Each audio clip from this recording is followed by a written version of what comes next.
Boa tarde, pessoal. Bem-vindos a mais um Rascunhos Econômicos. Eu sou o Léo.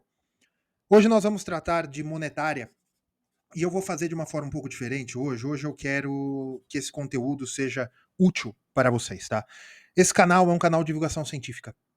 Então, normalmente, os assuntos que eu trato são mais dispositivos, são aulas para trazer vocês a entenderem um pouco de economia fora do discurso corrente e também remover vocês essa ideia de que economia é finanças. Não é.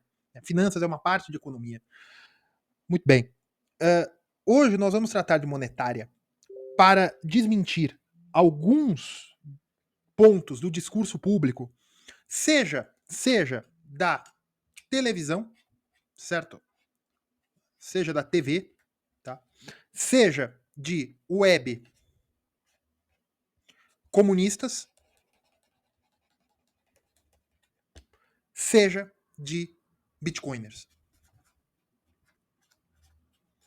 Léo, por que isso? Vocês vão entender.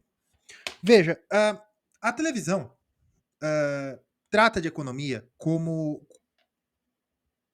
comentaristas, né? E a maioria deles nem.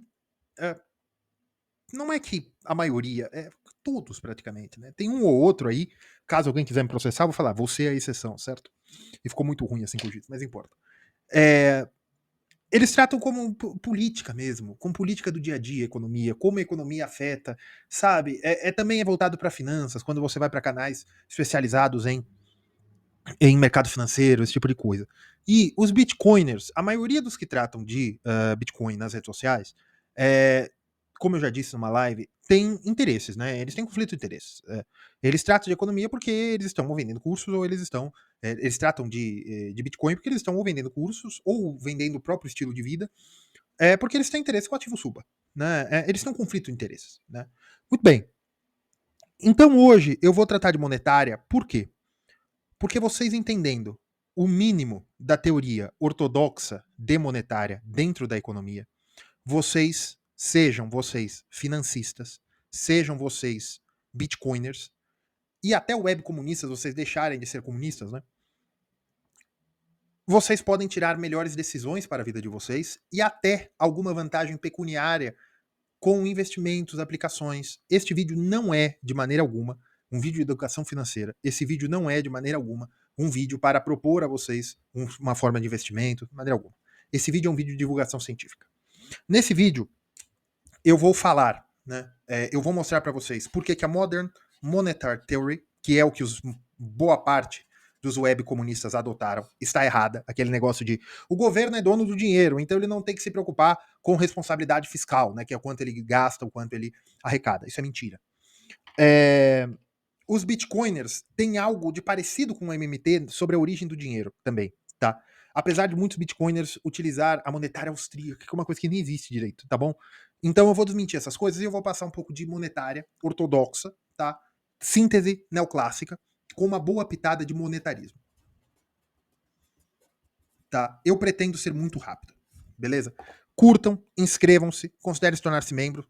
Para membros do canal nós já temos, para membros do canal nós já temos para rascunheiros, nós já temos o curso de macroeconomia completo. Para rascunheiros acadêmicos, nós já estamos terminando o curso de macroeconomia de pós-graduação, tá bom? Introduções, né? Ninguém vai sair especialista com diploma universitário, evidentemente que não, mas para vocês terem uma ideia, tá bom? Se possível, apertem aí o botão de hype e o valeu demais, que é dar um dinheirinho aqui para o canal. Isso ajuda na divulgação do vídeo, tá bom? Muito bem. Eu vou deixar também na descrição alguns livros de monetária, que são links afiliados da Amazon. Caso vocês comprem esses livros, por esses links vocês ajudam o canal, incluindo um livro do Milton Friedman, que conta a história monetária do século XX. É muito bom, tá bom? Vambora. O que é monetária? Monetária é a área da economia que estuda a moeda e sua relação com os bens reais na economia. Bens reais e bens e serviços na economia. Tá? O que é real é tudo que não é financeiro. Como assim? Veja, um filme é um bem real.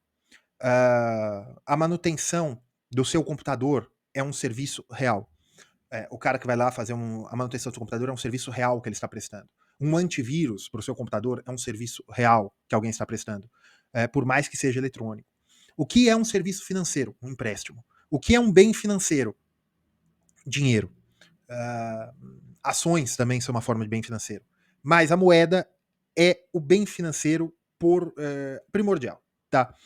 Primeiro de tudo, nós temos que entender que existem alguns agregados em que nós colocamos os bens monetários, tá bom? Eu já vou partir desse princípio para desmentir alguns problemas. Aqui nós vamos desmentir a MMT, que é que o governo não precisa ter responsabilidade fiscal, ou seja, o governo não precisa se preocupar quanto ele arrecada. Isso é mentira.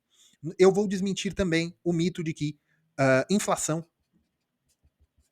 é o aumento da base monetária. Eu já tratei muito sobre isso, mas hoje eu quero fazer pocket. Eu quero fazer um vídeo curto para que vocês entendam macroeconomia, tá? Então eu vou mostrar também o que é inflação dentro da monetária e eu vou passar tudo isso para que vocês saibam, né, depois do decorrer desse vídeo, o que diabos é a TQM, Teoria Quantitativa da Moeda. MV igual a PY, tá? Isso aqui é uma simplificação absurda da realidade monetária. É como os modelos químicos e físicos do átomo que você aprende na escola e nos primeiros anos da graduação de físico-química. Eles ainda funcionam como modelo para que o nosso cérebro comece a entender uma coisa mais complexa. Mas não é que ele já está ultrapassado, ele já é uma simplificação em si. Tá bom? Vamos embora. Moeda. O que são os agregados monetários? Aqui nós vamos falar dos agregados monetários. O que são os agregados monetários? São as separações dos bens financeiros, tá bom? Primeiro de tudo, o que é moeda? O que é moeda? Moeda é uma reserva de valor, é um meio de troca e é uma unidade de conta. Léo, não existe reserva de valor porque o real desvalorizou 80 e tantos por cento. Reserva de valor é o seguinte: é melhor você ter reais do que você guardar carne na geladeira. A carne vai apodrecer, certo? Então você vai perder valor naquela mercadoria antes do que você perde na mercadoria dinheiro. E se você resolver guardar todo o seu salário em carne, quando você quiser comprar gasolina, talvez o frentista, né, o dono do posto de gasolina, não aceite carne por aquela gasolina. Ou ele peça um deságio muito grande, ou seja, você pagou 50 naquele filé mignon, ele fala, posso pôr 25 de gasolina aí por esse filé mignon. E veja, mesmo assim é a unidade de conta que diz qual é a arbitragem, qual é o equilíbrio entre diferentes mercadorias. O meio de troca é o dinheiro que você dá para o frentista que ele te dá gasolina. Por que meio de troca? Porque é o seguinte, quando você quer um produto, você é consumidor, tá? Isso aqui é microeconomia, mas fica muito mais fácil do que ensinar a teoria da regressão de Mises ou a preferência pela liquidez do Keynes. Então, para vocês entenderem, eu estou utilizando microeconomia, tá bom? Você é o consumidor e você tem o ofertante, que é o comerciante, o empresário, o prestador de serviço, certo? O ofertante tem algo que você quer. Vamos dizer que o ofertante é um vendedor de computadores. Certo? É um vendedor de computador. Você é um consumidor, você quer comprar um computador. Você tem o seu dinheirinho, né? E ele está pedindo $150 por aquele computador. Barato, baratíssimo. Tá? Ele está pedindo $150 por aquele computador. Você está disposto a dar $150 por aquele computador. E ele está disposto a vender aquele computador por $150. Nós sempre partimos do princípio de que a venda nós sempre partimos do princípio do lado do consumidor. Né? Eu estou dando 150, então aquele computador vale para mim. Mas o lado do produtor, do ofertante, do vendedor, né, do comerciante, quando ele te dá a mercadoria em troca do dinheiro que você está dando, é porque ele entende que aquele dinheiro vale mais do que aquela mercadoria. Então, o preço é onde o desejo do consumidor pela mercadoria equivale monetariamente, ou seja, via dinheiro, via unidade de conta, equivale monetariamente ao desejo daquele ofertante, daquele produtor, daquele comerciante, de se desfazer do produto em troca do dinheiro. Ou seja, naquele momento o dinheiro vale mais do que o produto que o comerciante tem. Aí tem valor de troca, valor de uso, um monte de coisa. Mas vamos dizer aqui o valor pecuniário. Aquele computador vale $150. $150. $150 são uns 600. Tá barato pro computador, né? Vamos falar que é um celular, tá? Celular, tá? Um celular bem chifrinho, eu acho que eu quebrei a caneta. É um celular bem chifrinho e tal, ele tá aqui por 150. Mas, você fala, ó, esse computador, esse celular, na verdade, vale 70 mil. Você vai falar, Léo, 70 mil um celular? 70 mil drams. 70 mil dram. Dram é a moeda armênia. 70 mil tá barato, gente. 70 mil não são. É cerca de 150 dólares. Tá barato. É um celular bem chinfrim, tá barato. 70 mil drams tá barato. Mas vamos supor que vale, então, 120. 120 o quê? Tá barato. Porque, não, 120 libras. Pounds.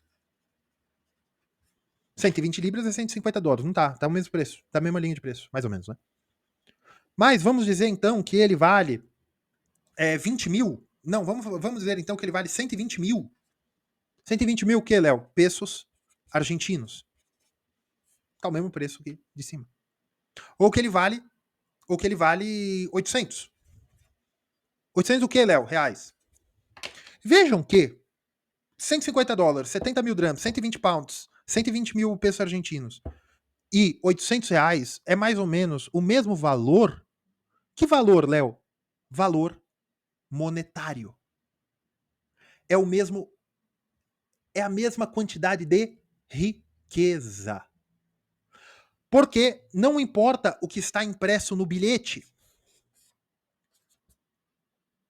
Porque a quantidade de bilhetes, os bilhetes têm uns zeros, têm uns valores ali. A economia sabe, a partir da curva de preços, de que aquele valor, 70 mil drams, 800 reais, 120 mil pesos argentinos, 120 pounds, 150 dólares, é o valor de equilíbrio para as economias e pela taxa de câmbio é mais ou menos a mesma coisa. Ah, Léo, mas é pelo custo. Sim, por quê? Porque é um bem que ele demanda mais ou menos a mesma quantidade de valor monetário de utilidade. Então, isto aqui, Léo, é o quê? Isto aqui é o nível de preços. 70 mil drams é muito dinheiro. Se você achar uma nota bonita de 100 mil drams, você acha que você está rico? Você consegue comprar um carro? Não. É muito dinheiro? É muito dinheiro. 100 mil drams são mais ou menos 1.200 reais. É muito dinheiro. Mas você está rico, milionário? É um pouquinho menos que um salário mínimo brasileiro. Uma nota de 200, uma nota de duas notas de 100 dólares, né, 200 dólares, é muito dinheiro.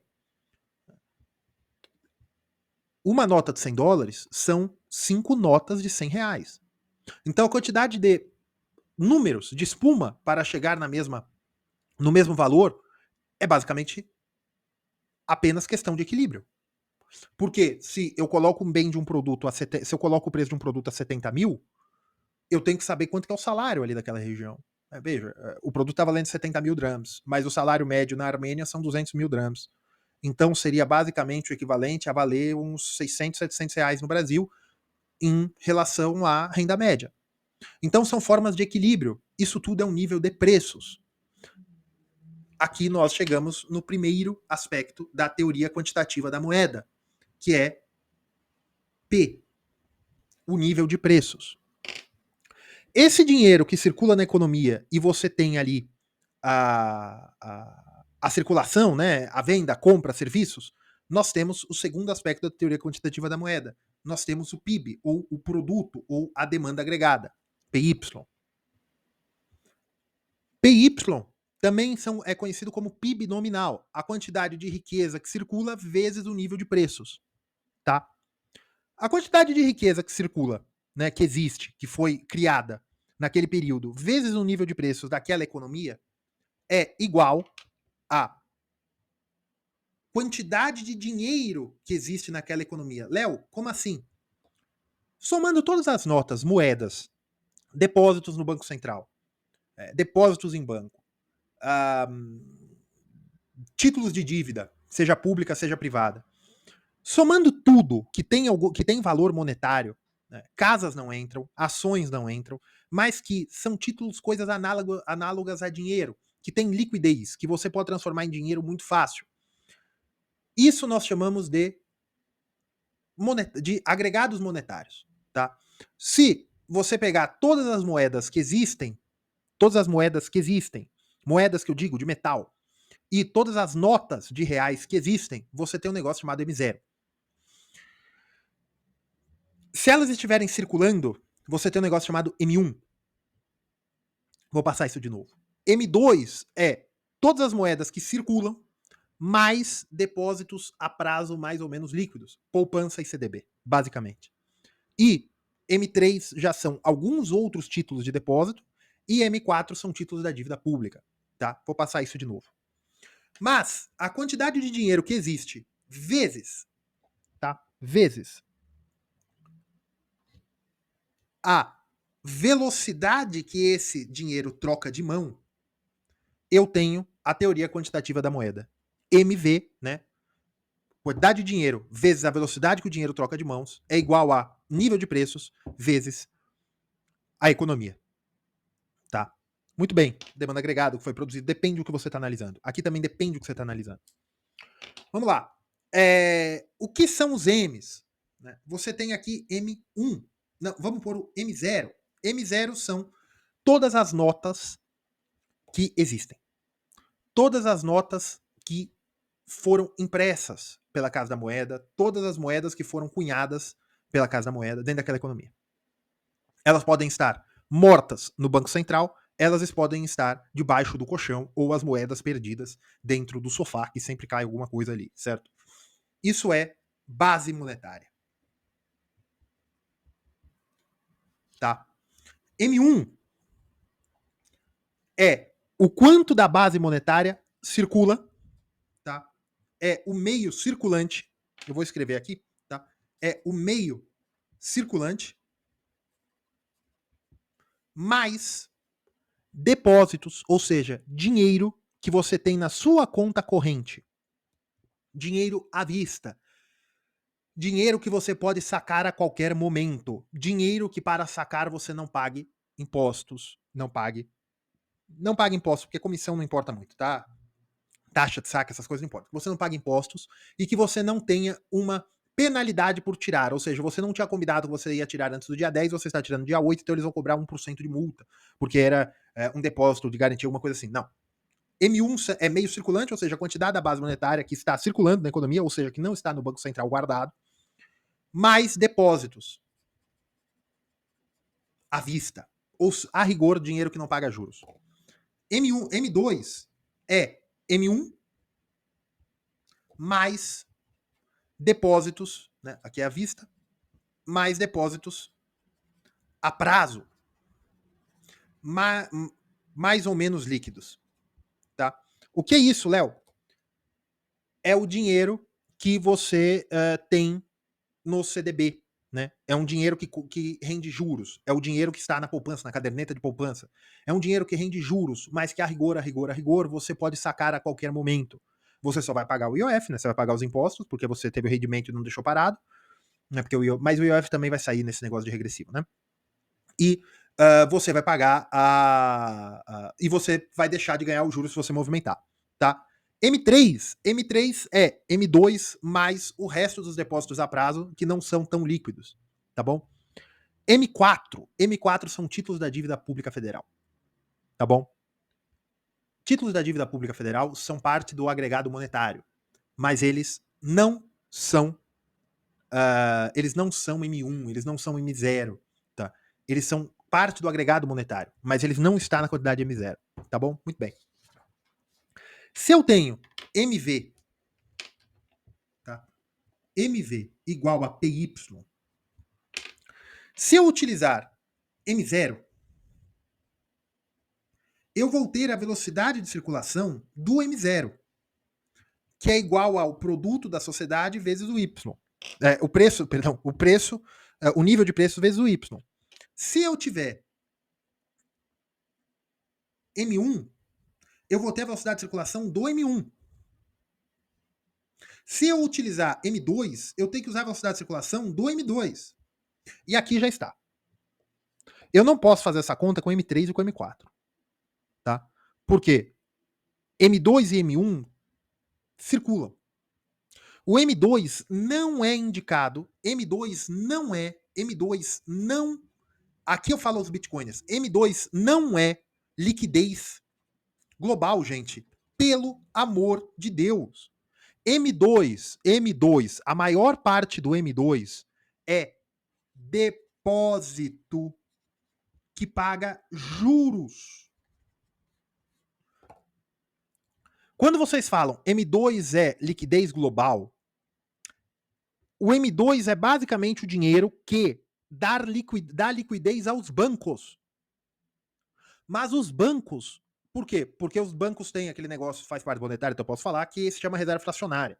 O banco nada mais é do que um livro caixa, né? E aqui eu tenho os ativos, aqui eu tenho os passivos, certo?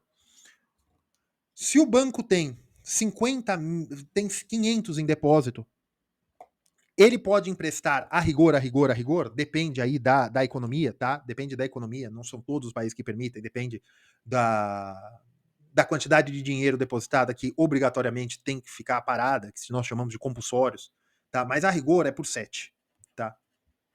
Então, se o banco tem 500 de ativo, errei. Se o banco tem 3.500 de ativos, que são empréstimos, tá? E passivos são 500. O que são os passivos? São os depósitos que ele tem que devolver. É dinheiro de CDB que ele está deixando ali. Que eu depositei 500 no CDB, em cima do meu CDB ele pode fazer 3.500. Ele pode emprestar 3.500. Essa é a proporção. Ele só se torna menos líquido, mas pode, tá? Qual é o nome disso aqui? Reserva fracionária. Léo, a reserva fracionária, o banco está criando dinheiro? Sim. Do nada? Mais ou menos. Por que mais ou menos? Porque o banco só pode emprestar 3.500 se houver um negócio chamado demanda. Porque quando vocês falam, a quantidade de M2 é mais liquidez para o sistema, mas isso não é liquidez global. A liquidez global é M1, gente. É a quantidade de dinheiro em depósito à vista e no bolso das pessoas, ou debaixo do colchão. Isso é liquidez global. Isso que é liquidez global. É a quantidade de dinheiro à vista e no bolso das pessoas. Mas por que os bitcoiners e as pessoas que trabalham com Bitcoin não citam o M1? Porque o M1 não cabe na narrativa dessas pessoas de que a base monetária não aumenta tanto assim. O que aumenta é o M2. Léo, mas como é que o M2 aumenta? O M2 aumenta porque as pessoas deixam dinheiro rendendo juros. Gente. E é liquidez para o sistema. Não liquidez global. É liquidez sistêmica para o sistema creditício dos bancos. O preocupante seria o M1 aumentar mais do que o M2. Entendam isso. Vocês que procuram crise sistêmica toda hora, entendam o seguinte: no momento que M1, que é a quantidade de dinheiro em circulação ou depositado, aumentar mais do que o M2, significa proporcionalmente, né? Porque o M2 sempre será maior do que o M1, porque o M2 inclui M1, tá? Mas proporcionalmente significa que o M1 está aumentando mais rápido que o M2. Por quê? Porque a quantidade de depósitos não está aumentando na mesma velocidade que a quantidade de dinheiro fracionário. Isso significa o quê? Isso significa que existe sim mais dinheiro em circulação à vista e a prazo. À vista e em espécie. Isso significa que há mais demanda marginal ao consumo. Se há mais demanda ao consumo, o nível de preços vai aumentar. Por que o nível de preços vai aumentar? Porque há mais poder de compra no curto prazo. Havendo mais poder de compra no curto prazo, você tem uma pressão sobre os fornecedores de mercadorias, serviços e matérias-primas, que não vão conseguir ofertar essas mercadorias no mesmo nível de antes, porque não há capacidade produtiva. E como é que eles podem ter capacidade produtiva? Com crédito. Então, por isso que, quando vocês falam que a reserva fracionária cria dinheiro, não é bem assim. Ela não cria, ela adianta. Como assim ela adianta? Ela adianta dinheiro da economia. Como assim? Eu tenho a pizzaria, vamos supor. Eu consigo tirar com a pizzaria uma receita de mais ou menos 10 mil reais por mês. Tá? Receita. Não tô falando de lucro. Receita.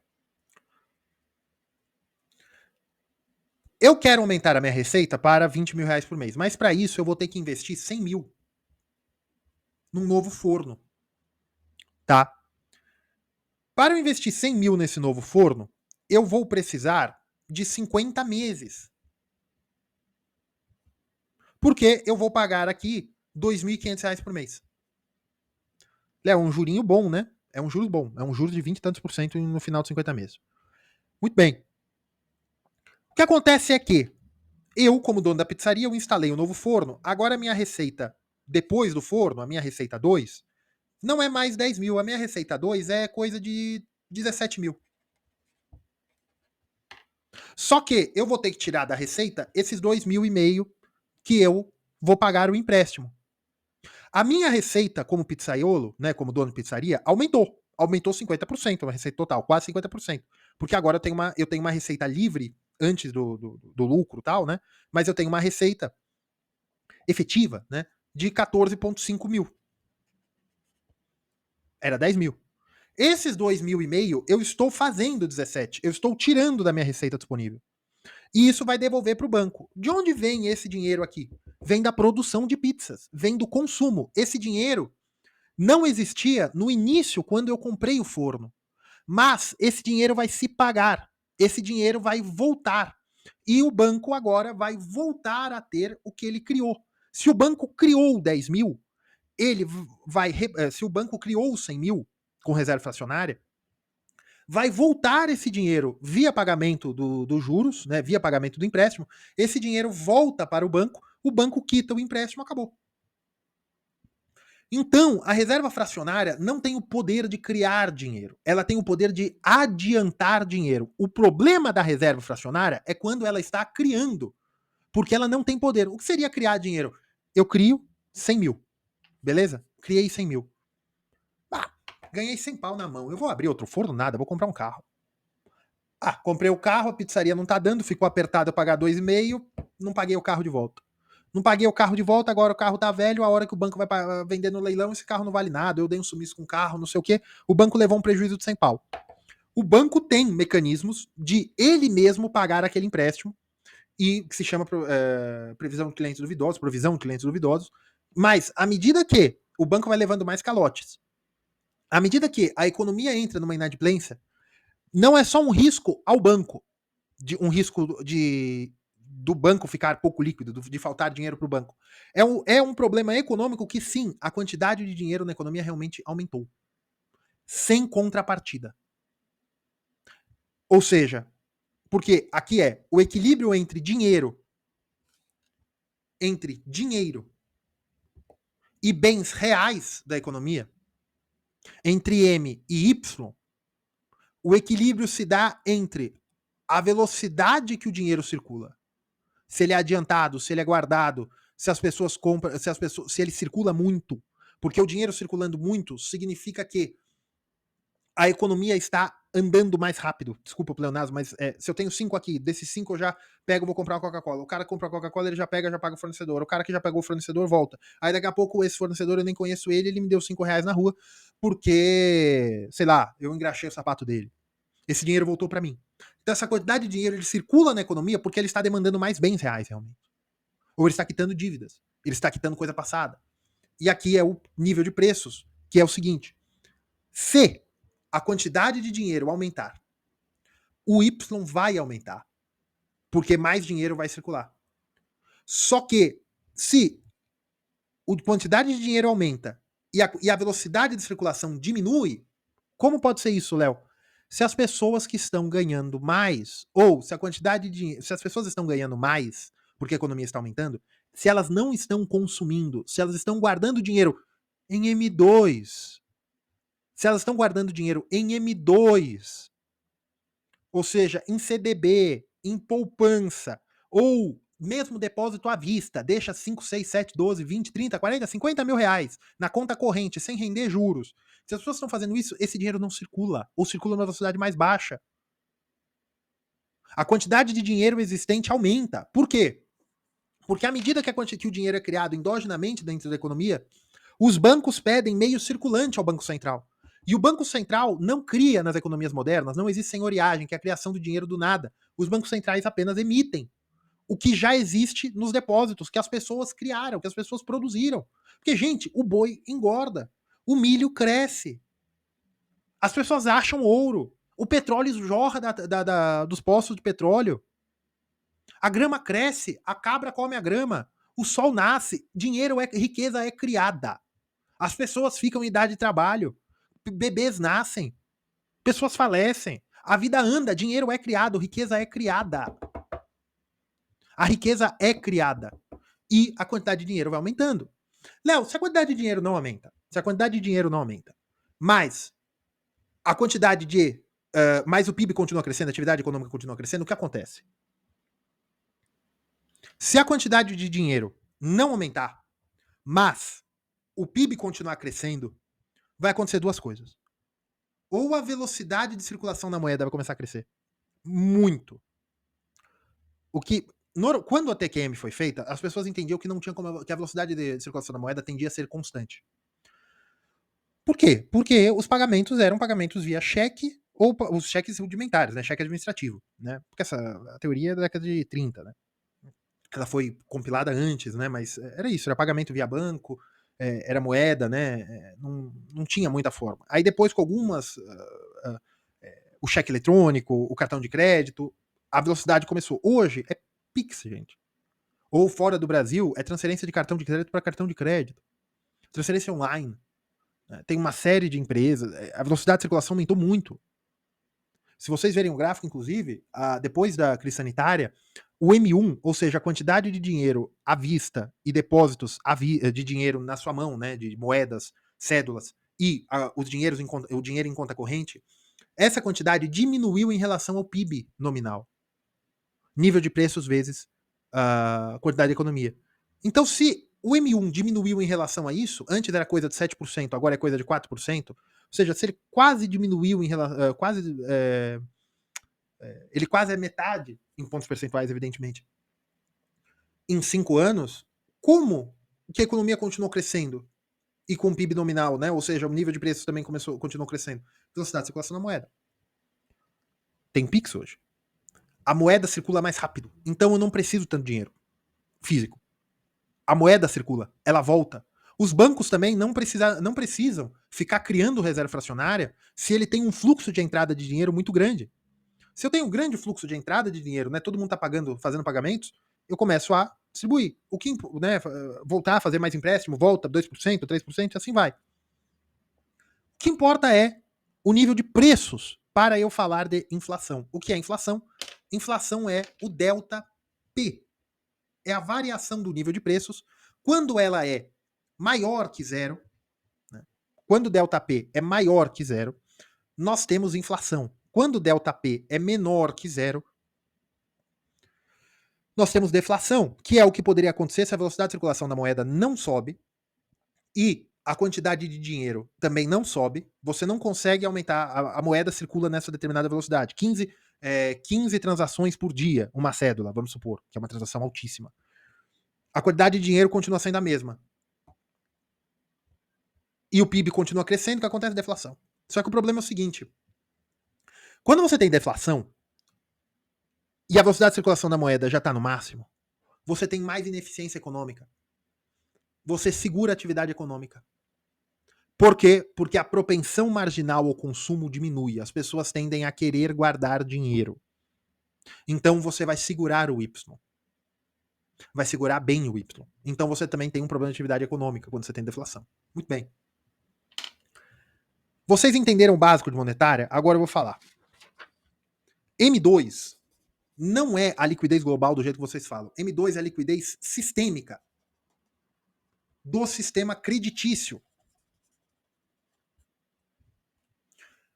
Inflação não é o aumento da base monetária. Ah, Léo, mas olha, antes de nosso Senhor Jesus Cristo vir, inflação já era o nome que os romanos davam para o aumento da base monetária. Primeiro, eu não sabia que os romanos tinham base monetária. Né? Não sabia disso. O que eu sei é o seguinte: inflação foi usada. Eu falei isso dos romanos porque eu já vi gente falando isso no comentário. Inflação é um termo que foi usado primeiramente em latim, e já é um latim que não é o latim romano, né? Não é o latim do Império Romano, já é um latim acadêmico do começo da Renascença, no final da Idade Média. Foi usado por Copérnico. E Copérnico estava estudando o efeito do aumento da base monetária, da cunhagem de metais, da cunhagem de moedas em metais não nobres, e o efeito que isso tinha no nível de preços. E ele chegou na conclusão seguinte, que quando você faz um negócio chamado senhoriagem. O que é senhoriagem? Quando o senhor, que era a autoridade monetária no final da Idade Média, começo da Renascença, começa a cunhar moedas para ter um negócio chamado lucro. Que lucro, Léo? O lucro de senhoriagem. Que é a diferença de quanto custa para produzir a moeda, né, vezes o valor da moeda, que seria o valor da moeda. Se você emite uma moeda de 5 pounds, mas custou em metal 1 pound, na verdade você criou 4 de riqueza. Isso se chama senhoriagem. Só que tem um problema. Quando você emite essa moeda, você cunha essa moeda, ou a Casa Moeda do Brasil emite uma nota de R$200 e ela custa R$1 e alguma coisa para ser produzida, a Casa Moeda não está tendo senhoriagem. Por quê? Porque a Casa Moeda vai colocar o dinheiro em circulação via Banco Central, não para pagar dívida, não para o Estado comprar alguma coisa. Não, o Banco Central apenas está dando meio circulante para os bancos. Os bancos têm depósitos no Banco Central, como compulsórios ou como depósitos autônomos mesmo, e eles pedem que o Banco Central, eles pedem o saque desse dinheiro eletrônico por meio de notas. E agora os bancos têm notas para colocar em caixa eletrônico ou na boca do caixa dentro de agências bancárias. Veja que o Banco Central não ganhou dinheiro com isso. O Banco Central não está pagando dívida pública com isso. Não. Os bancos apenas têm depósitos digitais, depósitos eletrônicos, moeda escriturária, que é o nome certo, junto ao Banco Central, e eles pedem que o Banco Central dê a eles bancos meio circulante. O Banco Central tem meio circulante guardado, mas se o Banco Central achar que ele precisa imprimir mais meio circulante, ele imprime meio circulante e acabou. Não é aí que a base monetária aumenta. Só que naquela época era. Então, naquela época, inflação era senhoriagem.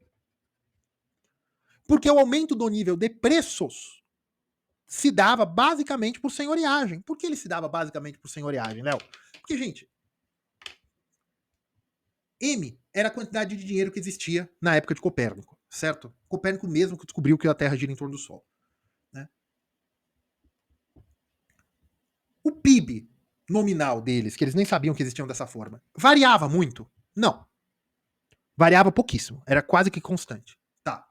Velocidade de circulação. Não tem como aumentar a circulação da moeda quando é moeda de metal, para você trocar gansos por pão na feira de Amsterdã. Ou de Varsóvia, ou de Cracóvia, de onde era Copérnico, certo? A velocidade de circulação da moeda era totalmente constante. O PIB era basicamente constante, principalmente porque os efeitos inflacionários se davam dentro de uma mesma cidade. Porque não havia muito comércio entre cidades, era muito pouco. Se dava dentro de uma feira, dentro de um arraial, dentro de uma região, de um feudo, de um burgo, esse tipo de coisa. Então, a única coisa que mexia era M, que era a senhoriagem. Então, a única forma de aumentar o nível de preços era ou aumentar a velocidade de circulação da moeda de uma forma que não existia tecnologia para isso, ou aumentar a base monetária. Então, naquela época fazia sentido. Hoje não. Hoje eu posso manter a mesma quantidade de dinheiro, aumentar apenas a velocidade de circulação, tá? E se o PIB não aumentar, eu tenho isso aqui. É difícil isso.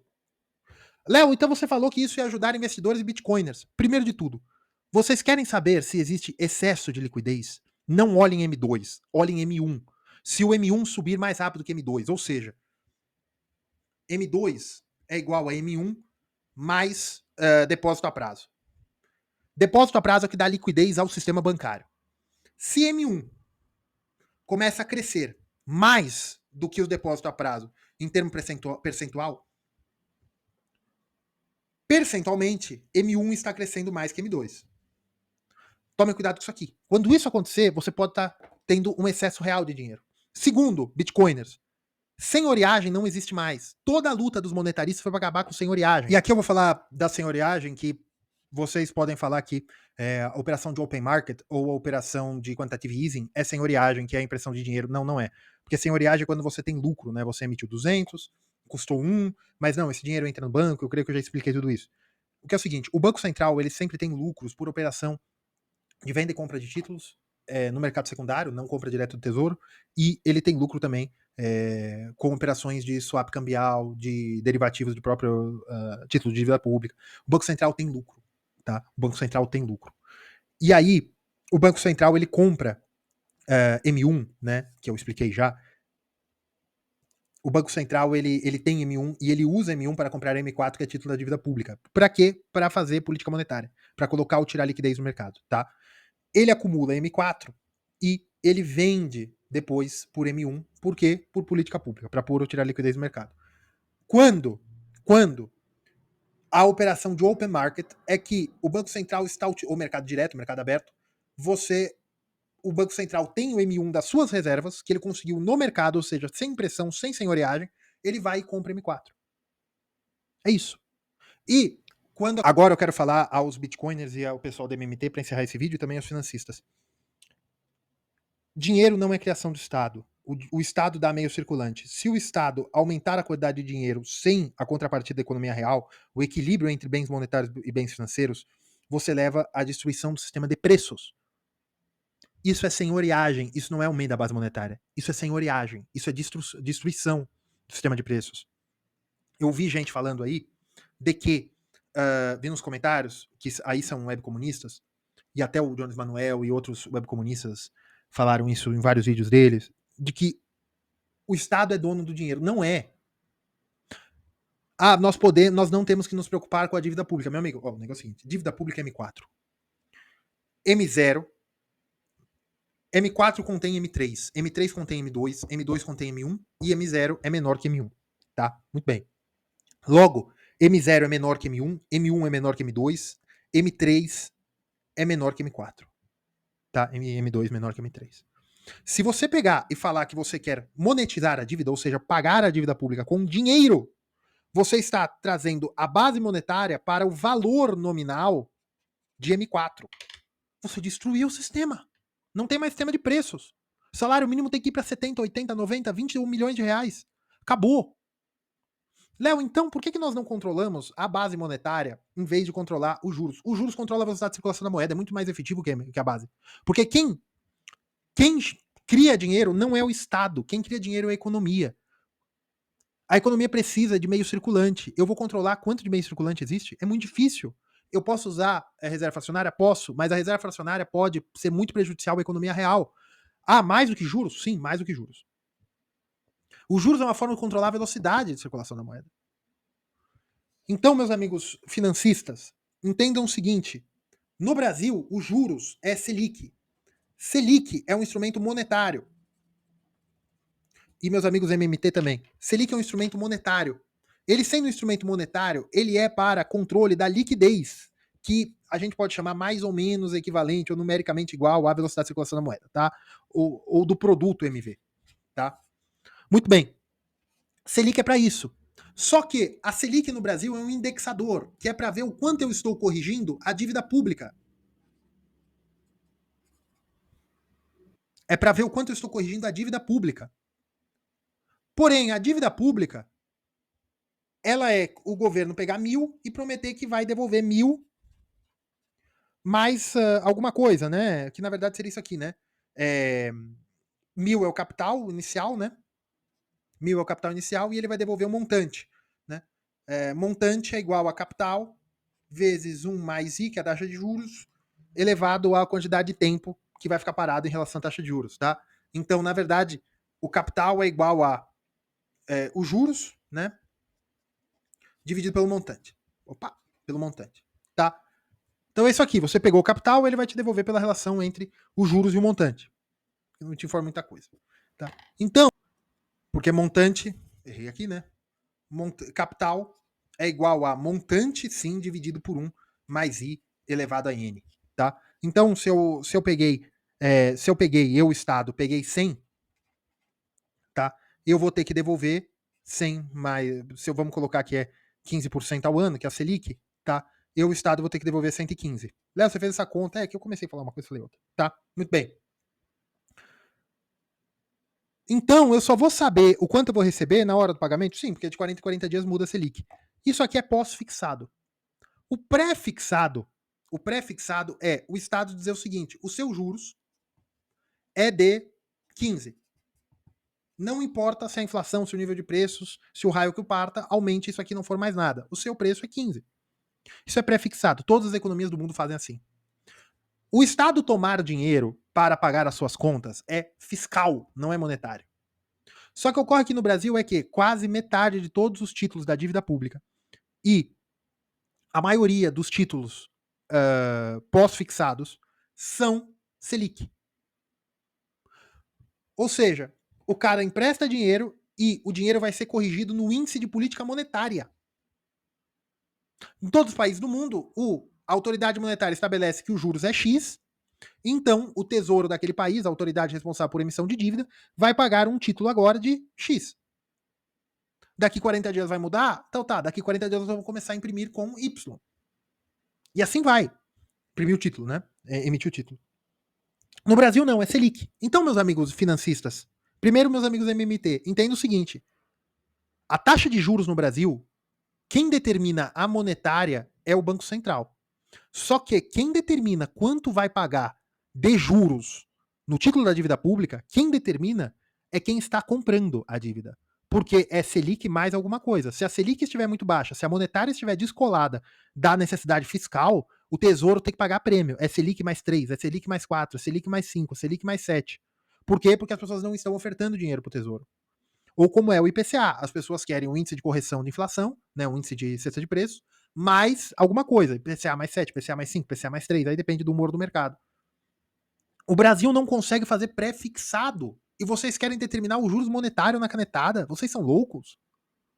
Por quê? Porque a autoridade monetária não é super poderosa, ela tem muito poder. Mas se ela determinar um juros que está muito baixo ou muito alto, ela não consegue estabelecer os juros no interbancário, que é aquela venda de M1, M4, que eu falei para vocês. Tá? Bitcoiners, entendam o seguinte: a emissão de moeda não gera aumento de liquidez. O que gera aumento de liquidez no médio prazo é apenas a atividade econômica. Porque o nível de preços tende ao equilíbrio. Se eu aumento a base monetária, a velocidade de circulação da moeda tende a aumentar e diminuir dependendo do PIB nominal, que é o equilíbrio entre, que é o produto entre nível de preços e atividade econômica. Então esse negócio que vocês falam, vai aumentar a inflação, o Bitcoin vai sem subir. Se vocês pegam os gráficos, não está acontecendo isso. Não acontece. Não, Léo, não. É que vocês não sabem a econometria. Mas, veja, se o Bitcoin é um dinheiro, não pode utilizar análise gráfica, pelo amor de Deus. Vocês têm que utilizar a econometria, que é uma moeda. Uma moeda que não dá preço. Mas tudo bem. Na cabeça de vocês, então use econometria. Me veio com a PY. Léo, isso é simplificação. Mas nem isso vocês sabem. Vocês querem que modelo? Nem isso vocês sabem. Vocês acham que inflação vem da base monetária. Mas é porque os austríacos... O austríaco falava TQM. Não. True Supply Money, TSM. O que é True Supply Money? Você não pode usar M2 para falar que é o aumento da base, porque M2 tem um negócio chamado poupança. É a quantidade de dinheiro que as pessoas querem deixar guardado, preferência pela liquidez. Se elas têm preferência pela liquidez, esse dinheiro não está circulando, esse dinheiro não está aqui. Se esse dinheiro não está aqui, como é que ele vai atingir o nível de preço? Não, mas o importante é a inflação. Então, beleza. Então, o que você quer saber é quanto a mais de base monetária tem? Você quer saber isso para quê? Porque vocês igualam a delta M com delta P. Beleza. E o V e o Y? Aí o que vocês têm que fazer, porque o Rockbar fez isso, TSM. True Supply Money. O que é descontar o V e o Y do delta M. Pô, parabéns. Não é mais fácil você aprender isso aqui? Léo, qual é o índice real de inflação? Deflator implícito do PIB. O que você pode fazer com isso? Você não é economia. Agora, o que você pode fazer com todo esse vídeo? Entender esse básico de monetária. Básico de monetária. Básico de monetária. Para entender o seguinte, o Estado não tem superpoder de impressão, o dinheiro vem da economia, o que são os agregados monetários e o que você pode saber com o aumento e diminuição de liquidez. Você pode entender se um banco está indo bem, se um banco está indo mal, você pode entender se a economia está crescendo, se a economia está diminuindo, se é um aumento de crédito, se é uma diminuição de crédito. E para os bitcoiners, você pode ver isso aqui com teoria monetária, você pode ver se algum agregado responde ou não. Você pode ver se realmente há o fluxo de liquidez para o ativo, não há. Você pode ver realmente se há Se a velocidade de circulação do ativo está aumentando ou diminuindo, você pode ver isso. Pelo nível de preços. E isso vocês podem fazer estratégia de longo prazo. Ou vocês podem entender que monetária é muito complicada e você não pode fazer a vida baseado em dinheiro que você nem sabe como é feito. Evidentemente, para ficar fazendo o aporte em moedinha. Tá?